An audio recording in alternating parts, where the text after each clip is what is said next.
So basically this video is going to be me explaining why I decided to make a YouTube channel, what I want this whole experience to be about, so on and so forth.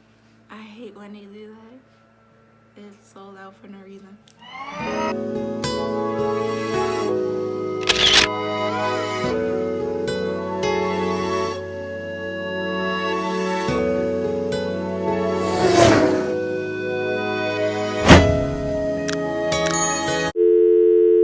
basically wanted to do this to bring awareness to mental health, make it a safe place to talk about, ask questions, or just to help someone or anyone going through similar situations, whether it's with mental health or relationships or friendships or self-love or whatever problem it is. So a little backstory about me. I've been dealing with depression since I was 13. I always try to hide it and get through it on my own. That is the worst way to deal with it. Basically started because I'm the oldest, right? The oldest of three. And I also have little cousins and everything like that. So I was always the one that had to be the example of what and what not to be in a person. I had to get good grades and be perfect, I felt like. So it was just a lot being expected of me at that time.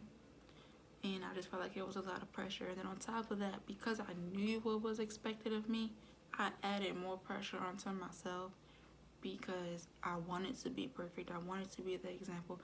Please don't mind my nails, by the way. I cut them off. I'm trying to take them off. It's a long process. But anyway, as time went on, it became more pressure because I'm getting older and a lot more expected of me with college and working and what I want to do in my life and all this other stuff. So it was just a lot. And I kept my feelings to myself most of the time. So nobody really knew what was going on. I felt like I gave off symptoms, but it wasn't really that big. I had mood swings. I would isolate myself and all that stuff, but it was never really to the point where it was noticeable. People would actually say something. I did have suicidal thoughts. I acted on them twice. The first time was when I was 17. I was already going through stuff in my head, trying to figure out what I want to do with my life. And something had happened, I don't remember, but I got yelled at and I was just frustrated and I just was over it. So I was crying or whatever, because I always cry when I get yelled at. I don't know why. But I had a headache from that. So I decided to take some ibuprofen, which was 500 milligram ibuprofen. But instead of taking 1 or 2, I took 13. The pain didn't stop, so I took 14 more, which obviously was up to 27 500 milligram ibuprofen in my body at one time, within 2-3 minutes apart. And I went to sleep, and I woke up a couple hours later. When I woke up, I instantly was sick. I was throwing up powder, nothing but powder, just throwing up everything. I was drinking ginger ale, threw it up, eating a couple of noodles, threw it up. Everything that I had, I was just throwing up. And I remember my mom was in her room when my grandmother was trying to give me different stuff to eat to see if it can stay down. And she had looked at me and she asked me, did I try to kill myself? And I told her no, which obviously was a lie. And then after graduation, I went to the University of Akron. I didn't want to go. I was a business major. But at that time, I thought my passion was music. I thought I wanted to be a music producer. I always thought that making beats, that whole process, was just always fascinating to me ever since I was 13. So in my mind, that's what I wanted to do, because that's always what I liked. Even to this day, I still find that process to be fascinating. But I was up there. I didn't have a roommate. Originally I did, but once it was time to move in, when I texted her, she told me that she wasn't going anymore. I didn't have a lot of friends. The people that were there, they were kind of bougie. That was just the vibe they was giving off. It just wasn't for me. everything is mad far. Like, if you don't have a car, you really not going anywhere. I didn't have a car, so I really wasn't going anywhere. The mall was like 45 minutes away driving. Cleveland was like 45 an hour away. I mean, there was a few people that were cool, but we weren't that tight. Like, it wasn't like an everyday click type thing. So it was just, I was by myself, 6 hours away from home. I wasn't calling home like that because after a while, I just felt like I didn't have nothing good to say. Like, I mean, I was making good grades, but that was only because the classes that I was taking at the time was completely easy. Because I didn't take my Accuplacer test for that school, they didn't really have anywhere to place me based on any scores. So I was taking basic classes like algebra and reading and all that stuff. So those were easy A's. And after a while, it just got lonely. I just felt like I was there for nothing because I wasn't even doing anything in my major. It wasn't even nothing that I wanted to do. I would reach out to people about music and like try to see if they could help me out and stuff.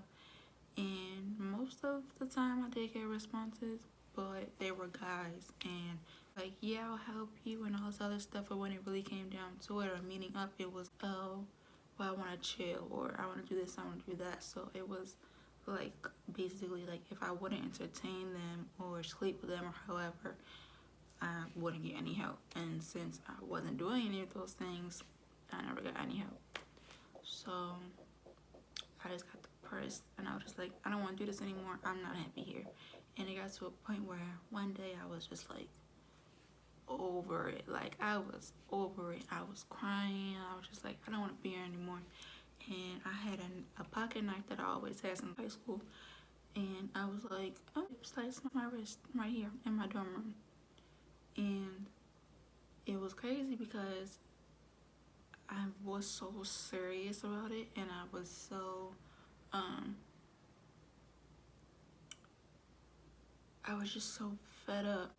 I'm right-handed, right? So for me, I would have cut my left wrist first. The tattoo basically is what stopped me because of my brother's initial. I know that I couldn't just leave him like that.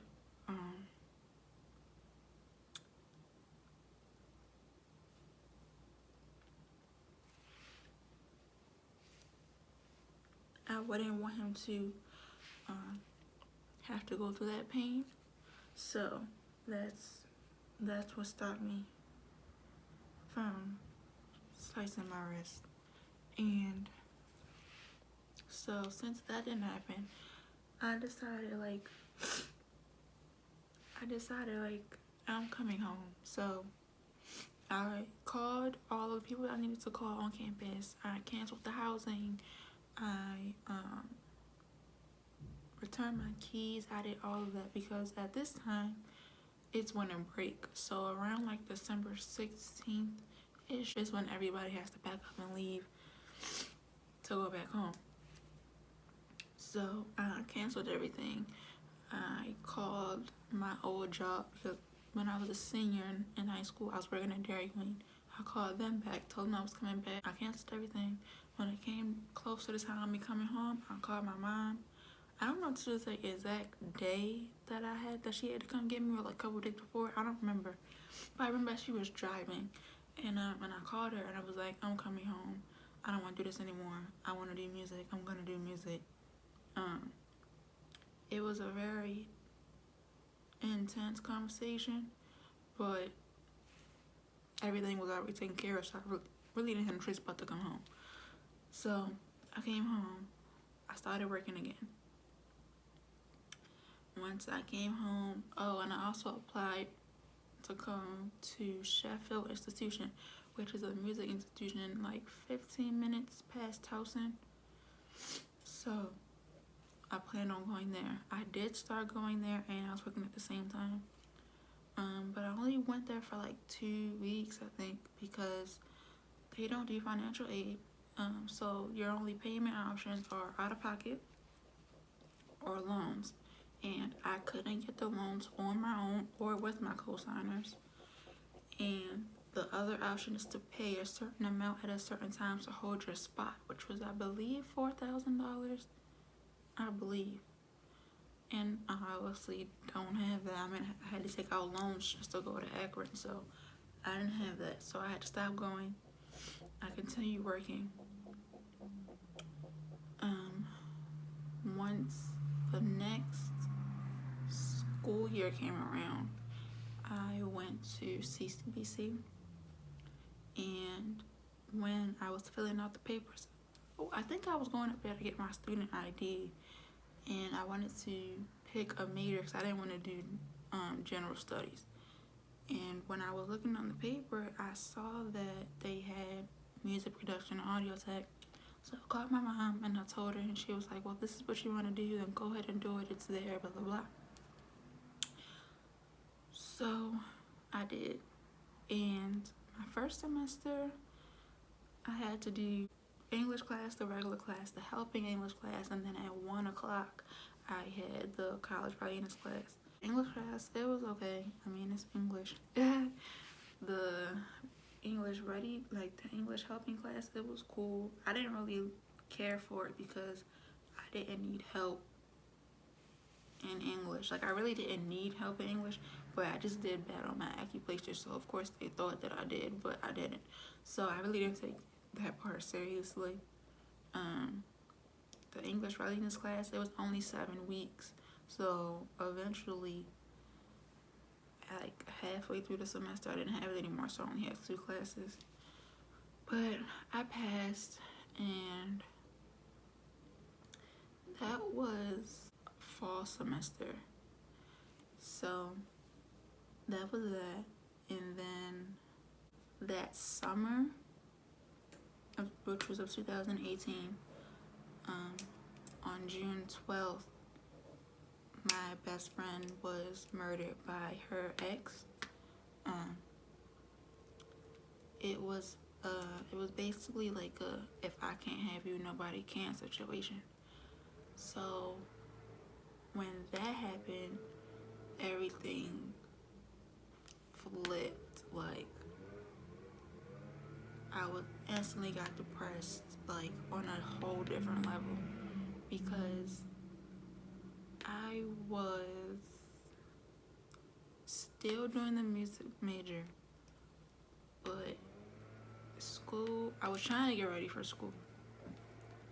But once that happened, like my whole mindset just changed. I literally instantly got depressed that next day. Well, that night that I found out, or that I got the phone call. I wasn't eating. I couldn't sleep. I couldn't focus. I was just like,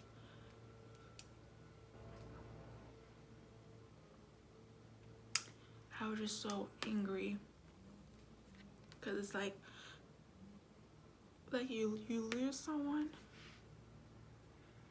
and like you ever have some like real close to you, and you just never think that you will lose them, you know? And then you just do, and everything just stops, and it hurt a lot, and I didn't know how to deal with it.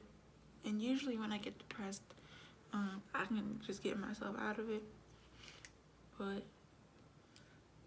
this time it was too much, and it was like I tried to get out of it by myself, but I couldn't do it.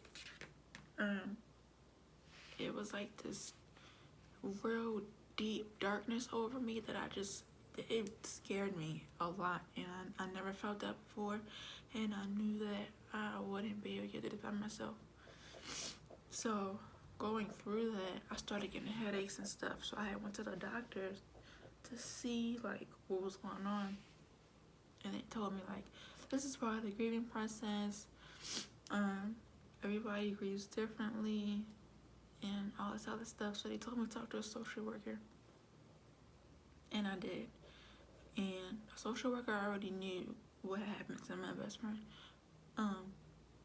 Obviously, I mean, it was on the news and everything, but she had also went to church with her family, so she knew of my best friend already. Cause my best friend was a singer, and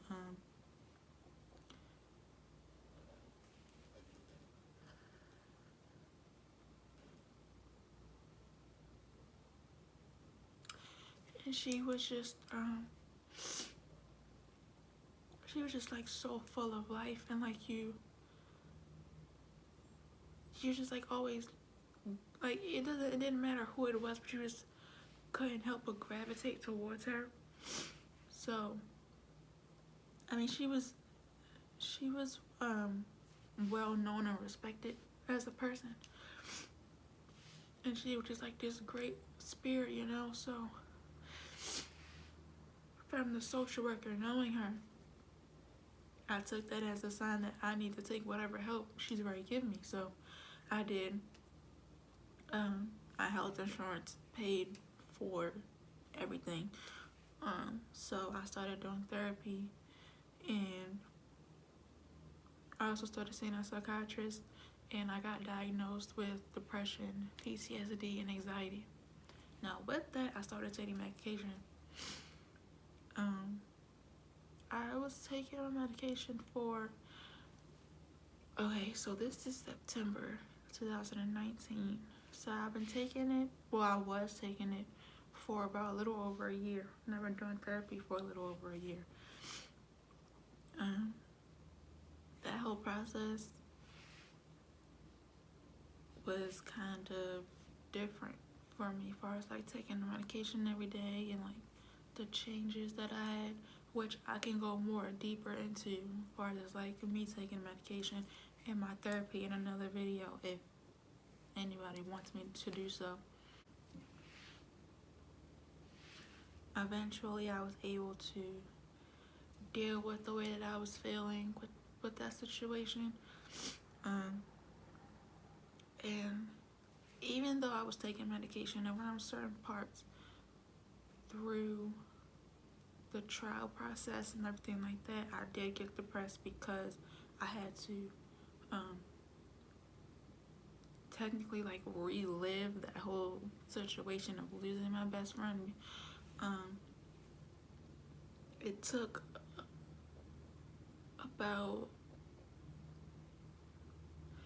like a little over a year for them to actually really go to trial. The trial was only a couple days. I didn't go. Well, I couldn't go actually because of the size of the room. They only wanted it to be immediate family, so I couldn't go. Around that time, I was really debating on if I should go or not, which I really didn't know.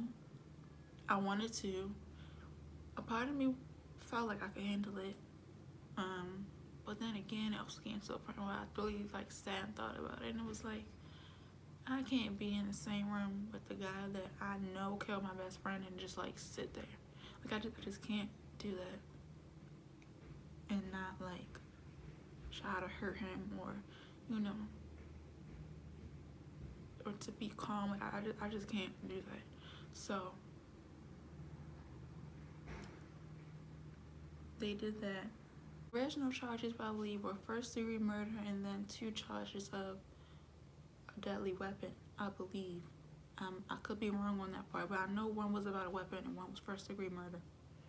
But they changed it once the trial came about. They changed it to second degree because it was, given all the evidence that was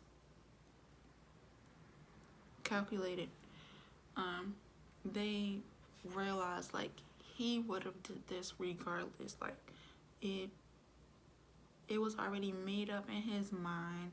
So even if she wouldn't have met up with him that day, it still would have happened eventually, because like whenever she would have met up with him. So they would give him like 30 years, I think, but the actual sentencing isn't until October 8th. It's only, today is September 9th, so I am going to the sentencing. I still can't promise that I can be calm and sane, but I am going. And I'm also glad that I couldn't go to the trial because it was a lot. Like I didn't know that they were, well, I feel like I should have known that they was gonna do this, but they were showing like autopsy photos and like, you know, saying exactly what happened that night. And I know the details now. Even for to say these out loud is like so crazy. But I don't think I could be able to see those pictures and be able to still be able to function, you know, because I already knew that it was bad, like from going to the funeral. Like she didn't look like herself. Her face was flat. So to like really find out the details of what he did to her, which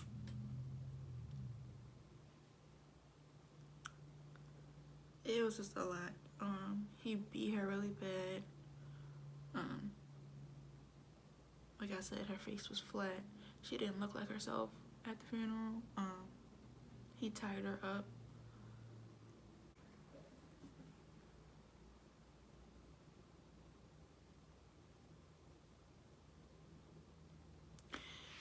And he stabbed her multiple times in her neck. And he left her there on A school bleachers.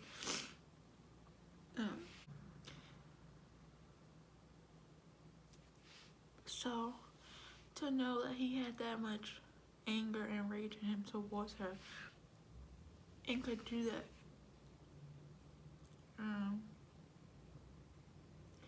it sickens me. It sickens me a lot. I knew him. We all went to a college program together at UMBC called the Upper Bound Program, which is where I met her originally. And he went there too for a little bit. I think he only went there for like a year or so. But I don't know. I haven't thought about it in a while. So I think that's why like I'm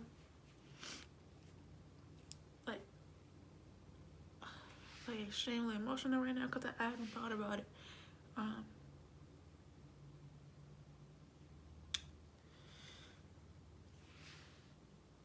Yeah, so I don't even remember the point that I was trying to make.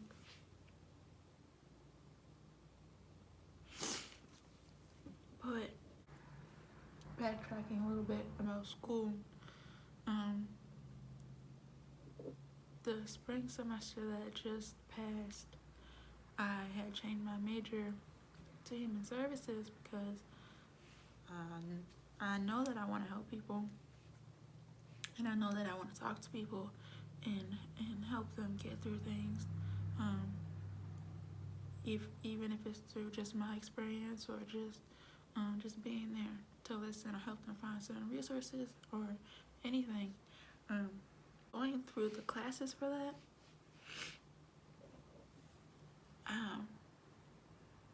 I realized like I don't want to be a therapist, even though technically I'll be doing that type of thing. I don't want to be labeled as a therapist.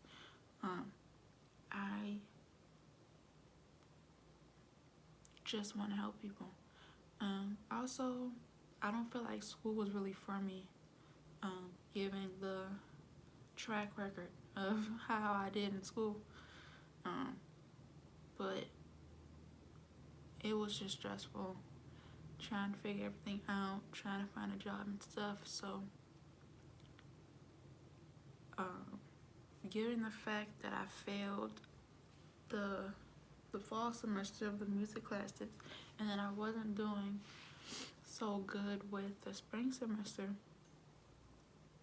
our financial aid was suspended because when you fail a semester, they make you, well, they don't make you do this, but you have the option to fill out a SAT form, which is basically to give the reason of why you failed, if it's because of something traumatic like a loss or becoming homeless, like something that really could affect your schooling. And I did that from the fall semester. I told them what happened, told them that I'm, lost my best friend, going through the out process. So they gave me another chance. I had to get I believe I had to get a 2.5 GPA. And I had to be at I had to make about, I think, like 30%, 30 or 50% of my attendance. I don't know, but I had to be in school and I had to pass. But with all the stuff that I was going through still, because I was still in the transitioning of dealing with my feelings and like figuring out everything, I didn't pass. So because of that, my financial aid is now suspended. I can't go to I can't attend CCBC for a full academic year. If I do go back to school, I have to pay out of pocket, and then once I pass the first semester, I'll be eligible again. Is that the word? Eligible. I'll be able to get financial aid again if I meet their requirements. Even if one person just sees this video and is able to get the courage to talk about their experience with depression or anything that I've mentioned, and even if it's just trouble with school, like, completely satisfied with that. So like, if anybody has any questions or want me to go in more into detail on certain things that I've said, I can do that. You can just leave a comment below. I'm actually really happy that I finally was able to even make this video. I've been thinking about making this video for so long, but I never had the courage to. And I'm really glad that I was able just to sit here and just do this. But if you could just like this video and comment and subscribe to my channel. There are more videos to come. Give me some topics to talk about. Give me some questions you want me to answer. It's the saying that I always say, and that is to